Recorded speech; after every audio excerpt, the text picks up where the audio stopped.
Yo, what's poppin', Bagel Bros, and welcome back to another Patreon rant. This one comes from Neon Manta, who says, "Rant about Castaway anime. Save this rant for after episode 111 comes out." Now, there are two groups of people listening right now. One is like, oh, what, Castaway anime died? That's two of you. That's precisely two of you. And the other half of you are probably thinking, what the fuck is Castaway anime?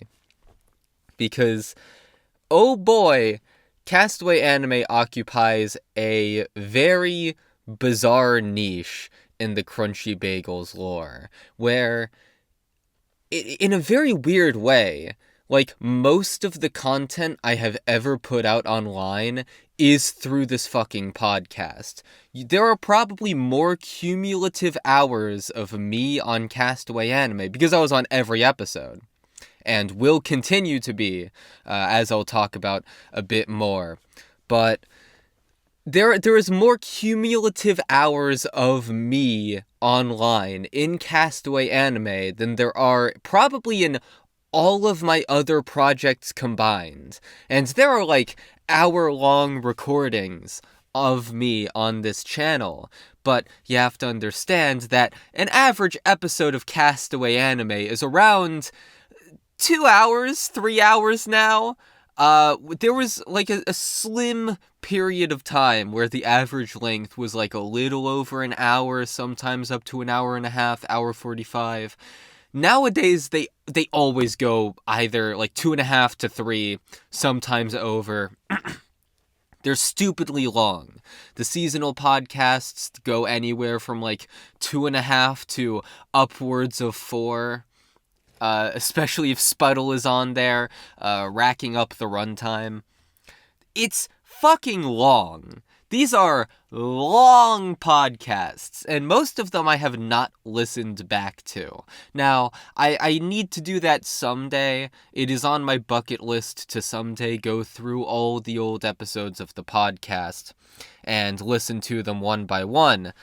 But they're just so long. It would be a huge time investment, and we tried multiple times to get the time spent on each episode down, but just nothing worked. We like having ourselves a yap fest.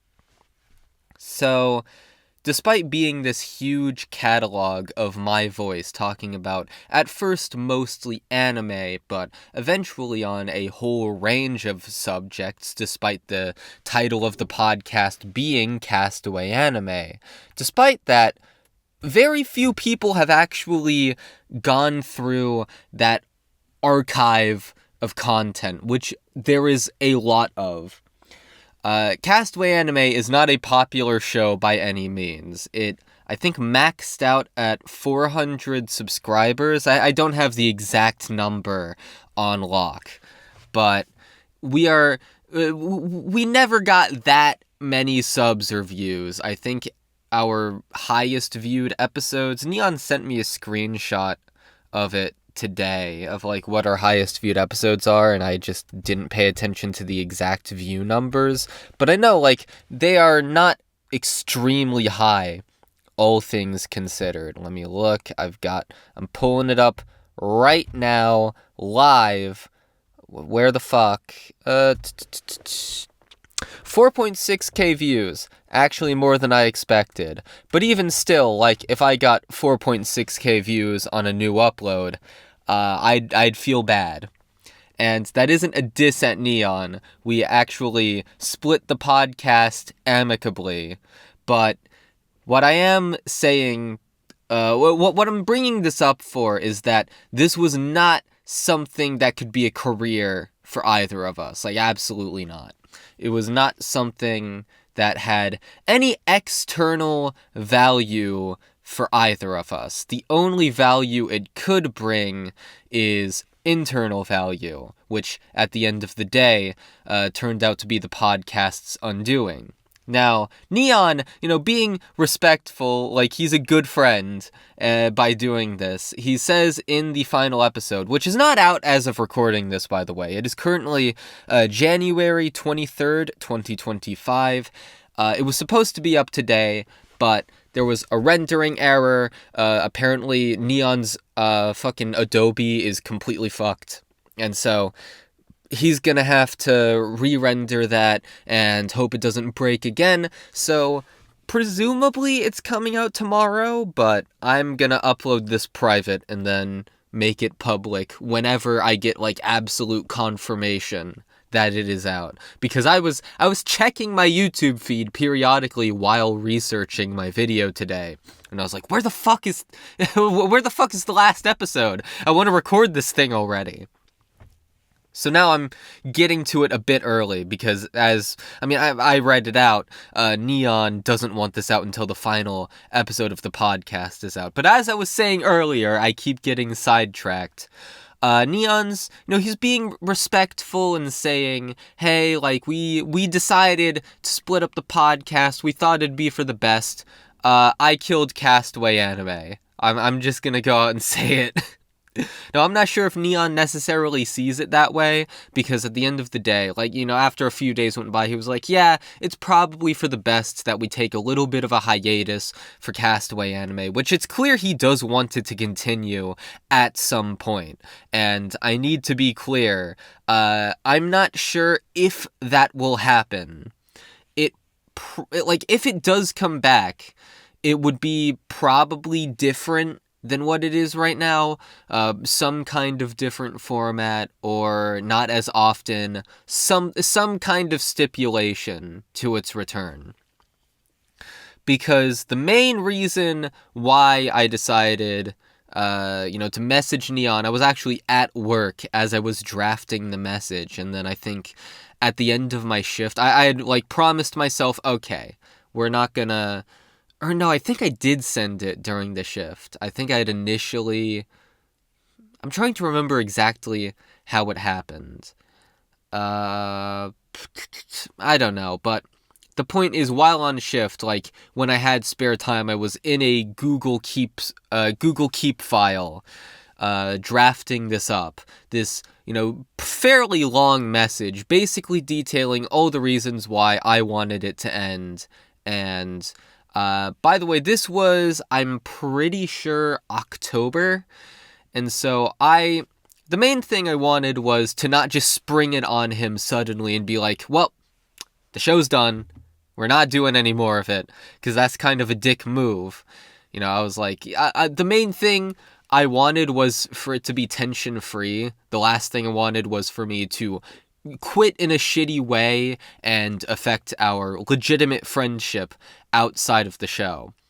And so, yeah, like, I gave him a few months in advance, even though at that point, like, I did, even at that point, was like, if it ended tomorrow, I would be happy. And the reason why was because, once again, it just doesn't offer anything externally. And I feel like the internal benefits had dried up, and that, there was nothing else coming in. And the main reason why it was becoming that the internal benefits were being slowly outweighed by the not-so benefits, in my mind at least, was because I'm a busy man now. It's unfortunate, I wish it wasn't the case, but I am. Okay, so the podcast started in summer of 2021, and at that point in my life, it looked very different. I was on summer vacation, in high school, entering my final year. I had a girlfriend at the time.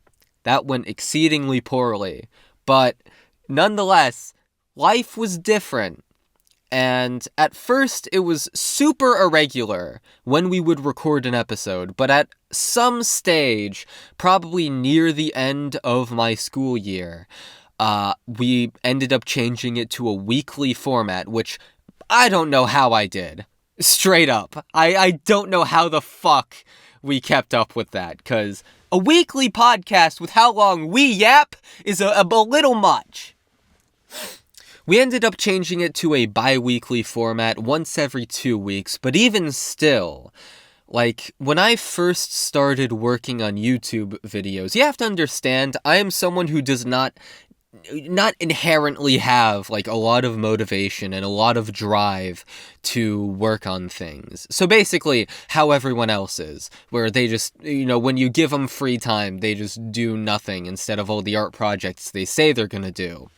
So, when I started off doing AniTube, like, nowadays, there's a part of me that's like, man, like, AniTube would be so fucking easy if I did it nowadays. Watch a show, write up a script in a day, like, holy shit. There's a part of me that wants to go back. I'm not going to, though. I'm not going to be tempted to the dark side. Yet. But it's a lot easier than research projects. And I was still uploading about as often as I am, well, a little more often than I am now, but even still, like, once a month, once every 2 months. Like, I was not a common, frequent uploader by any stretch. And so I would have days where I would work 2 or 3 hours, and then be like, alright, we're done for the day. As opposed to now where I'm working more than I ever have. Well, I guess in raw hours when I had a real job that I was balancing YouTube with, I was definitely working more because that was hell. I worked probably like an average of 10 hours a day at that stage of my life. Nowadays I work, my set in stone schedule is 7.5 hours, 6 days a week, so more than 40 hours at the end of the day. And I do actually want to increase that just because I'm realizing how long these research projects take. And also because I just want it to work out. Like, I want it to be my job. I plan on, at some point, stepping on the brakes a little bit, but now's not the time to do that. Now's the time to be a fucking adult and get your life in order. And when you're getting your life in order, you just don't have time to put in, 6 to 10 episodes of a show every 2 weeks. That isn't, that's something, like, plus the time that it would take to actually record the podcast, which is anywhere around, like, 3 to 4 hours, because we also yap a lot before and after the show, because we can't help ourselves. I know it sounds like I'm complaining a lot, but really I don't regret doing the show, because early on especially, like, I was not someone who considered myself good at speaking off the cuff. I very much considered myself a writer, and if I had time to write things out, it would come out coherent, but otherwise it did not. And also, I was 17 when this show began. I was a proper minor. And so, I did not have very developed brain-itis. And definitely those early episodes of the podcast were a struggle. I was not in a great headspace in life, to put it bluntly. I was not happy with anything at all. I was perpetually in a terrible mood, actually. And so, sometimes it was hard to even get myself to watch the shows, and sometimes it'd feel, like, it was just a lot. And I definitely don't look back on that time in my life fondly, but at the same time, like, I'm glad I got to a point where I developed some ability to speak off the cuff, even if I'm still not great at it, as evidenced by these rants.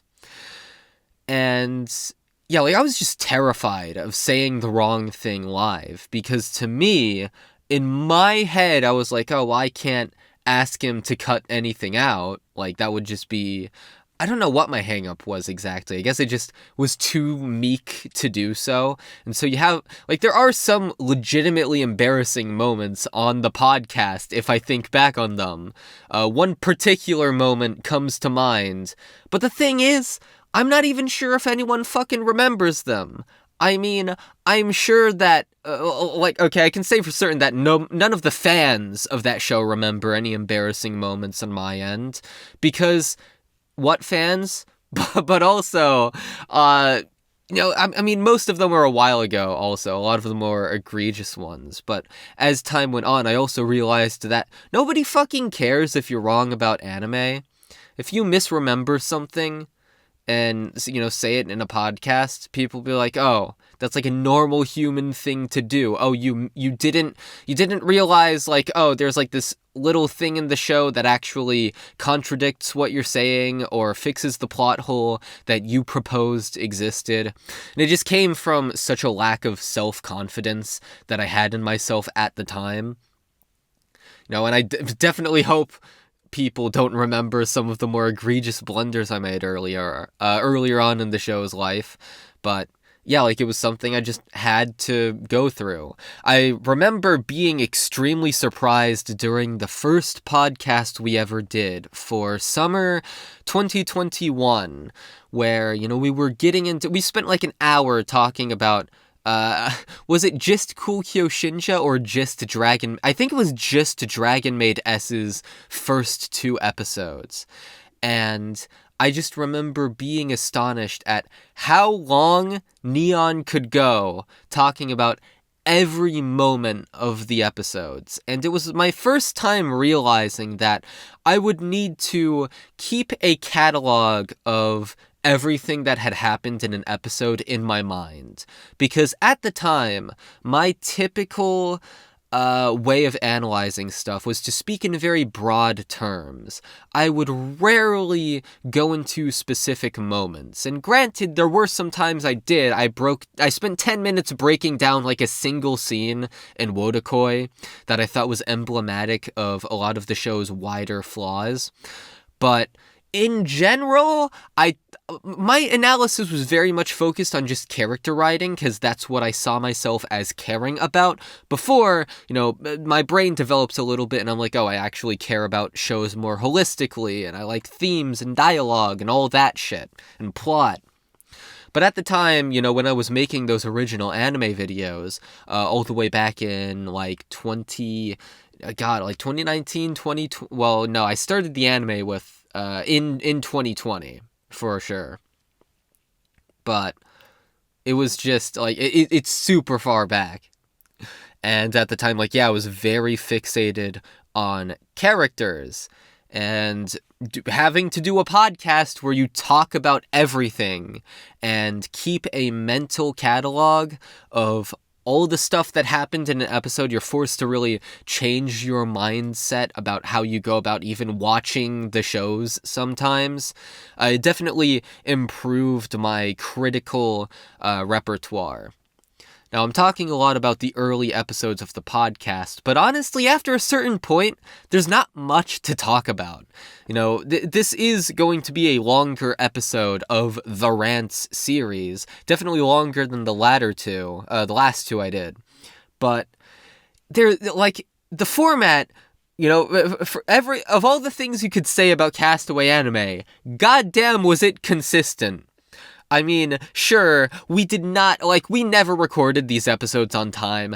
Everyone always wanted a delay at some point for some reason. Nowadays, they get delayed, like, so fucking much.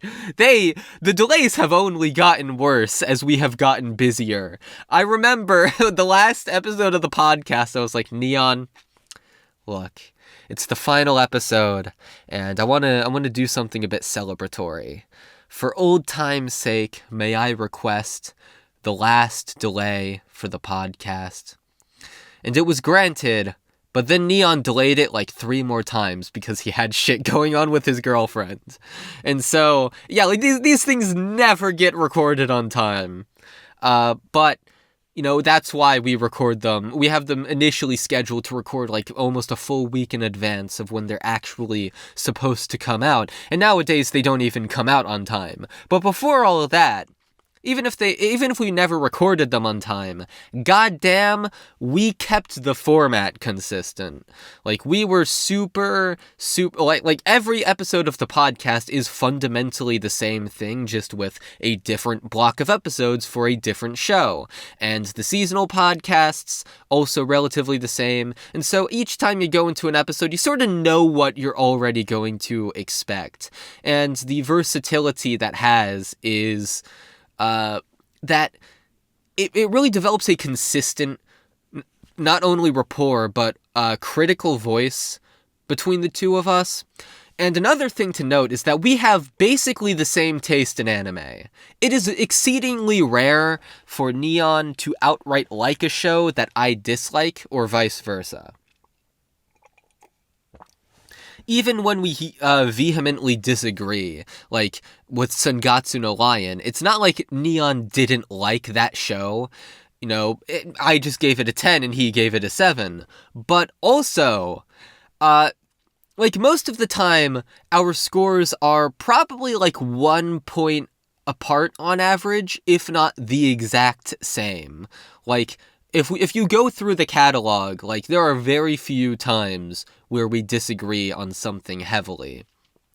Like, Sangatsu no Lion is one of the premier examples, Dangers in My Heart, and Cyberpunk Edge Runners. Those are like the three that, and also Licorice Recoil, which I kinda, even then, I rewatched that show for a main channel video, and now our scores are within 1 point of each other. I gave it a 6 in the end, and he gave it a 7, whereas initially I had given it a 4, because I was just not on board with the show as much. I was not on board with the good parts of the show as much as I am now.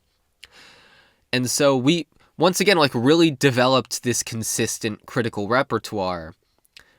And it got to a point where people in my server often can't tell our voices apart. We apparently sound similar, which to me was a surprise, because I think Neon has a pretty distinct tone to his voice. It's impossible for me to put into words, but he does not sound like a generic white guy to me in the same way that my voice registers as. To me, I hear my voice and I'm like, oh, I mean, it's a pretty good voice, but I just sound like a fucking white dude. Neon doesn't register that same way to me in terms of his voice. I couldn't put into words why. But people swear up and down that we sound the exact fucking same. And, like, I can kinda hear it if I go back to the podcast, but I don't know, I think we do sound pretty distinct.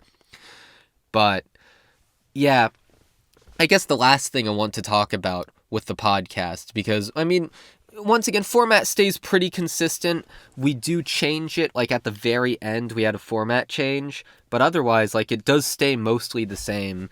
You know, content successor. But the most interesting part of the podcast to think about is that when we went into it, we were not friends going into it. We did not fucking know each other.